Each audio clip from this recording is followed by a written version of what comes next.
business owners and executives from around the Valley. This is Business Leaders with Lance Cardoza. Good morning, everybody, and welcome to Business Leaders right here on KMPH Fox 26. Each and every week, I bring you a different business leader throughout the Valley and abroad, and this week, I'm pretty excited about. In the conception, in the beginning of this organization, I was involved, and I was very passionate about this organization and still passionate about how just the good that they've brought to the community. And there's a great need, and I'm talking about parents and the addicts in need, P.A.I.N. And you've probably heard about P.A.I.N. And if you haven't, you're going to hear about it today. My good friend on the show right now, Flindt Andersen, founder and president. Talk about boots on the ground. You experienced it, my friend. Yeah, I did. I had a little 23-year addiction to opiate medication, and after quite that journey, I got clean and sober in 2001 and started the P.A.I.N organization in 2009, obviously with your help.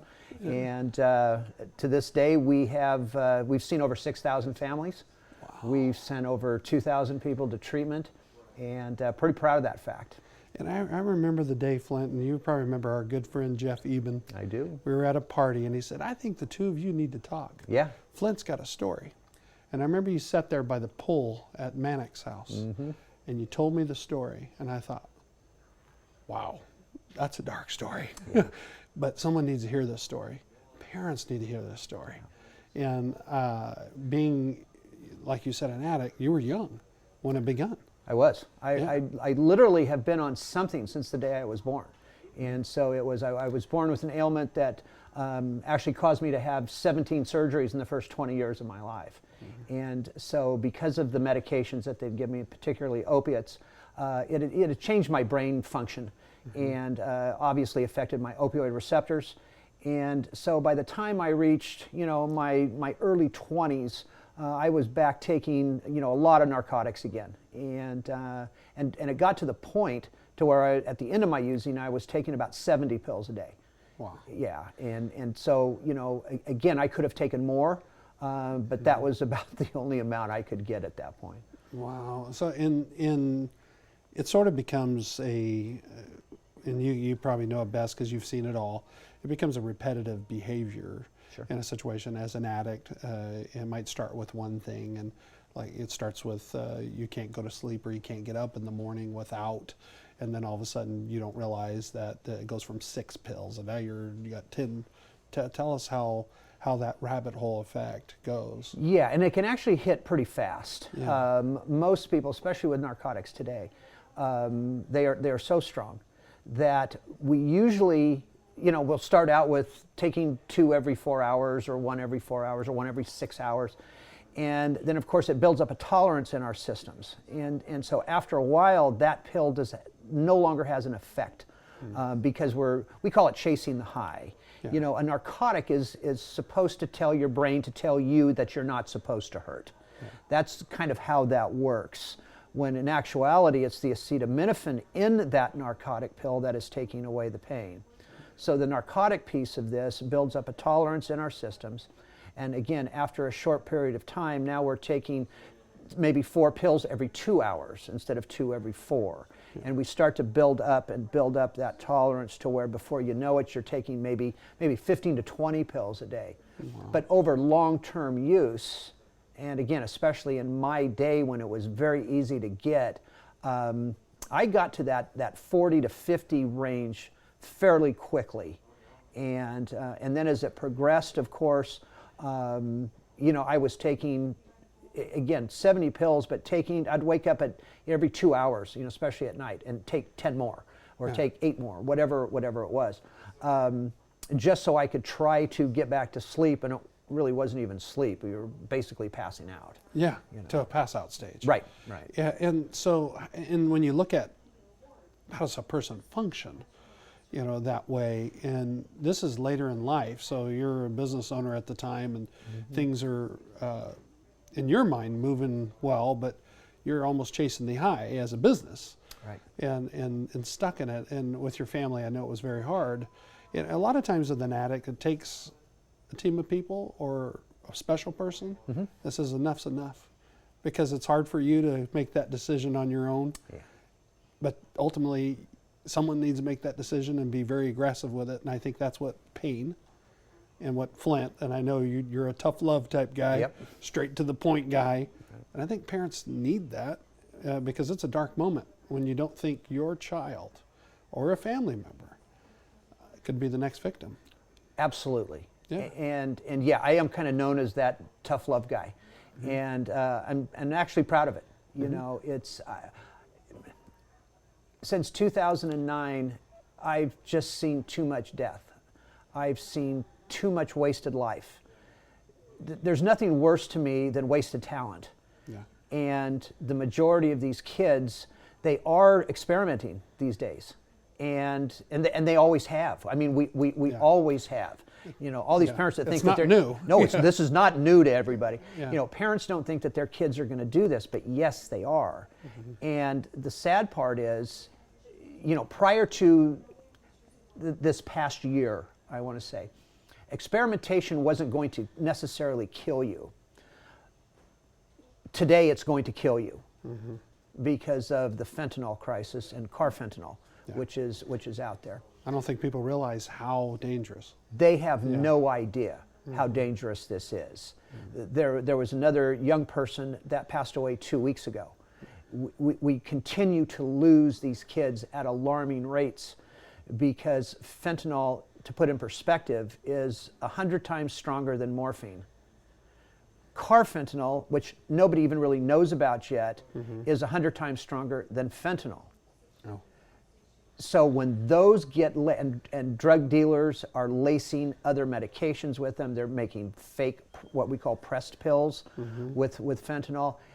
You can't smell it, you can't taste the fentanyl, so you don't even know the amounts you're getting. So the user doesn't, the user has you no never idea. know what's in there. No. They just want you to keep coming back. Absolutely. And keep buying. Absolutely. And hopefully you don't die in the process. And that's not, but that's what the case is. You're going to die. You're going to die. Yeah. Right. You're not going to be able to get out of it. And I think sometimes parents are in denial about it. And like I was talking about, is it almost needs their circle of influence to be someone needs to step up and put a foot down to it. And that's what the organization, the P.A.I.N, will be able to help you with that. We're going to take a short break, and when we come back, we'll talk with Flindt Andersen again. And we'll talk about your story, Flindt, and how someone special in your life was able to turn it around for you. We'll be right back with more Business Leaders. Don't go away.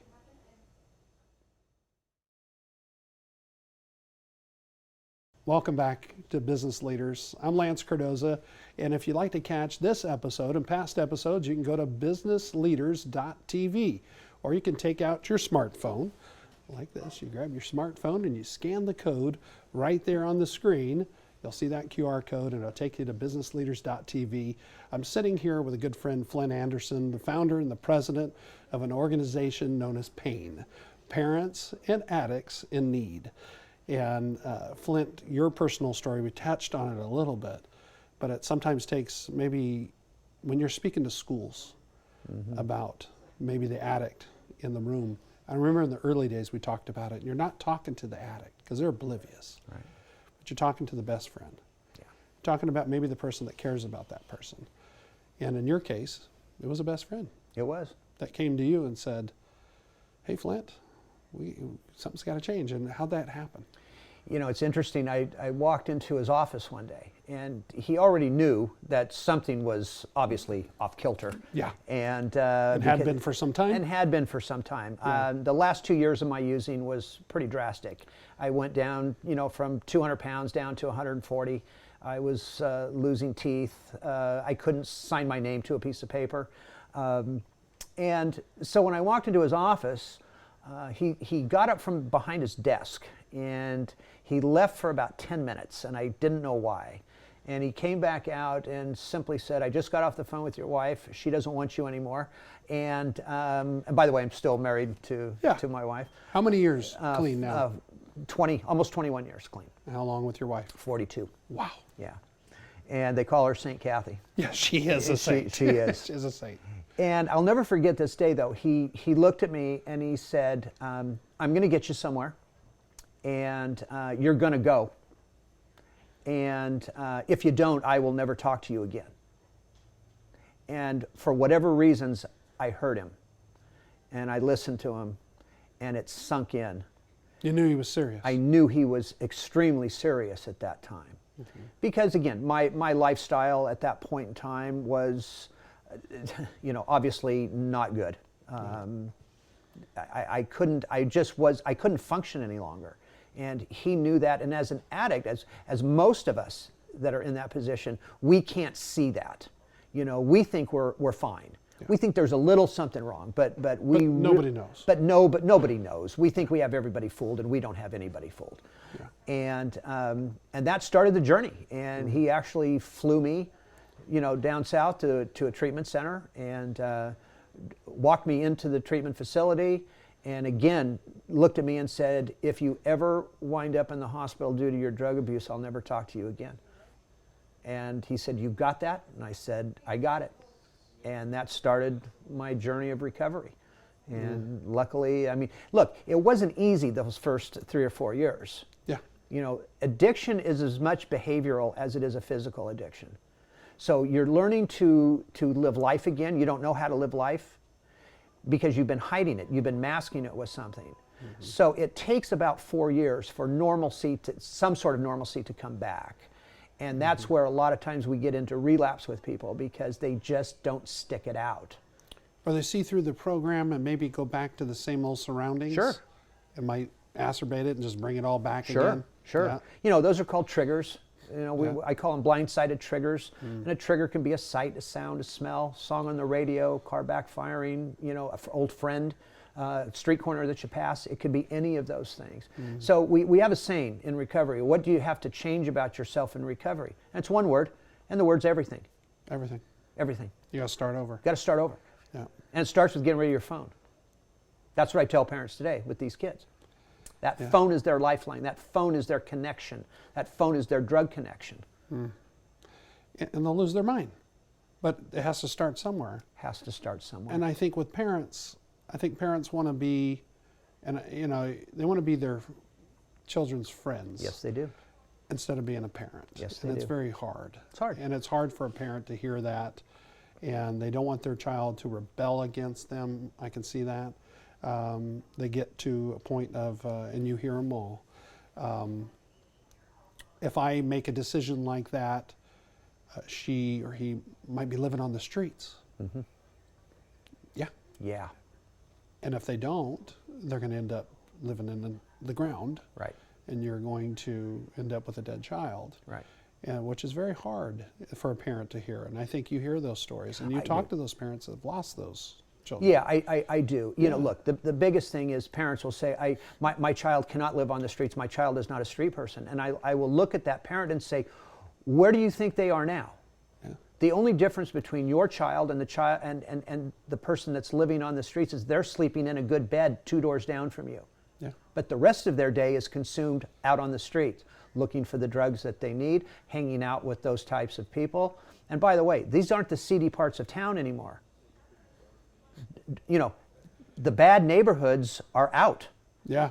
It's the good neighborhoods that everybody's in. And again, 95% of our clientele went to a Clovis Unified School, Bullard High School, Fresno Christian, or San Joaquin Memorial. It's affluent schools. It's all affluent it's schools. Everywhere, yeah. Yes, it's everywhere. Right. Flindt, in the organization P.A.I.N, and if you look at the screen now, and down below, you can go to their website, and you can be able to find out more information about P.A.I.N, and be able to talk to Flindt and talk to people there with the organization, with parents and addicts in need.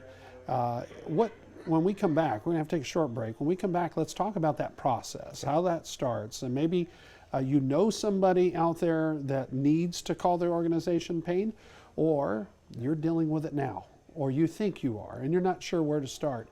This organization is where you need to go to talk to them. So their website below, make sure you scan that code, or you can go straight to their website, and P.A.I.N will be able to help you out and get you started on the right track. It's not going to be easy, but if it doesn't start today, it probably will end bad, and that's what we want to try to prevent. So if you can take that time and reach out to them.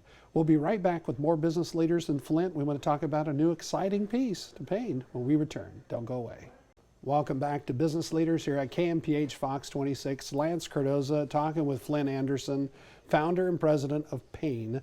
And that website again is down below if we were talking to parents and anybody that knows an addict that's in need and needs a starting point. What do we do? What happens when someone calls your office?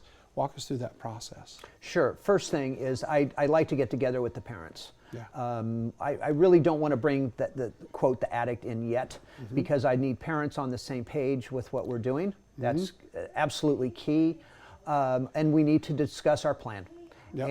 And you know, how old is this kid? Where do we think the best fit is for treatment? What drugs are they using?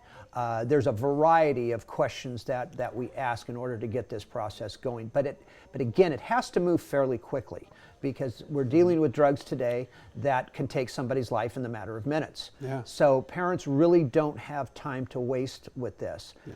So once we get to that piece of it, then we bring the addict in. Now, there are a lot of times when that addict is going to refuse treatment, and they're going to say that I don't have a problem, and you know, all the excuses start to flow. You've heard and seen them all. And I've heard and seen them all, because guess what? I said and did them all. Yeah. Right? Yeah. Right. So again, and does it always go smoothly? No, it doesn't. But at least what it's doing is that we're putting that thought in the addict's head that, look, you've got a problem. We're here to help you. We're not here to condemn you, right? Because this does not define a person. Addiction does not define who a person is. Addiction, you know, I tell parents, your child has been kidnapped by the drug. You know, they've got a soul. Let's go get that soul back. That's what we got to go get back, right? We want to put the addict over on the side, because it's such a derogatory word to begin with. Yeah. You know, so. And hopefully we can get that person into treatment, and then of course we provide meetings for the parents. So we still have those on every Wednesday night. We've had those for 12 years. You know, so parents can come in and learn about addiction. They have to understand this is not going to go away. This is a forever thing now. And is it manageable? Yes. Is it curable? No. I'm not cured. I don't know what tomorrow brings. Now, I doubt very seriously if I'm going to use something. Yeah. But once people understand that, it's easier to kind of go through the process with your kid. And I've seen miracles happen. I've seen kids get clean and sober and stay that way. We just had a young lady that has 9 years of sobriety. She just got married in Texas last weekend. Awesome. You know, yeah, it's just awesome, right? Awesome. To see this stuff. So, Flindt, when you're talking about you've seen it all, there was a story that to me was sort of like a turning point for me when I heard your story. And in treatment, there was a man with a chalkboard or a lady with a chalkboard. I can't remember. And you know the story. I do. And tell me what happened. Yeah, that was my second treatment center that I was in. And I remember I was there for about 2 weeks, and I've got this. Not a problem. You know, thank you guys for helping me out here, but you know, I've got this addiction thing beat. And I was getting ready to leave and walk out AMA, against medical advice, right? Yeah. And so I remember they called me in one of the conference rooms, and I sat down there, and there was one of those blackboards that flipped. Yeah. And there was a lady behind there. She just kept writing on it, writing on it, and writing on it. And finally, you know, a bunch of other of my clients came in, right? Yeah. She flipped that board over, and she had written down every drug that I had used on that board. But you didn't have a problem. But I didn't have a problem. In your mind, you thought you were fine. I thought I was just fine. And here's the end to that story. She was right, but it made me angry. And I left, and I was using within 2 weeks once I got out. You're back out there because you had all the answers. Because I had all the answers. And in essence, I had none. None. Right. And that stuck with you. Stuck with me big time. Big time. It made you think about it. And I think sometimes it's harsh reality. It is. To people, and it makes it tough. Look, sometimes we need a slap in the face. Yeah. I'm sorry, and I don't want that to sound mean, but that's a fact. We are in a war. Yeah. That's how parents have to look at this now. You're in a war, and when you're in a war and if you're fighting a dragon, you don't cut off the tail. You've got to cut off the head. Yeah. And that's what parents need to do. Parents need to do Yeah. that, and they need to be parents. Yeah. Adults have issues. An issue they can also call pain. They do, And be able because to do that. because now actually the 55 and older age group is now the second leading group that has become physically dependent on opioids, Opioids.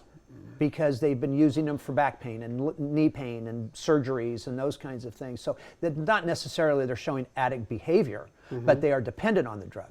So when somebody, again, is dependent on that drug, it is extremely difficult to get off of it. And so, again, with opioids, you are going to need medical detox Yeah. to get off of this, get off of the opioids. There's no other way to do it. We're coming towards the end of the episode, but I wanted to be able to, you navigate to treatment centers because it has to start and locally, and that's what P.A.I.N will do for you, correct? Correct. Yeah, we obviously we send people to other treatment centers, but I actually have a treatment center, New Perceptions North. I've worked with a lady named Thelma Wilson for 15 years down in Southern California, and we opened up ours in August of 2020. We have a detox and residential program in Hanford, and we have a outpatient program right here in Fresno. And sad to say we're full, but it's also a good thing. Yeah. And we're bringing great treatment to the Valley. Beautiful stuff. Always a pleasure, Flindt. Love having you on Business Leaders. And any final thought that you would tell somebody? Look, if you think you're struggling with this, or if you think you know somebody that has an issue with this, at minimum, give us a call. At minimum, give us a call so we can at least guide you and direct you in the right path. Thank you so much. Thank you, Lance.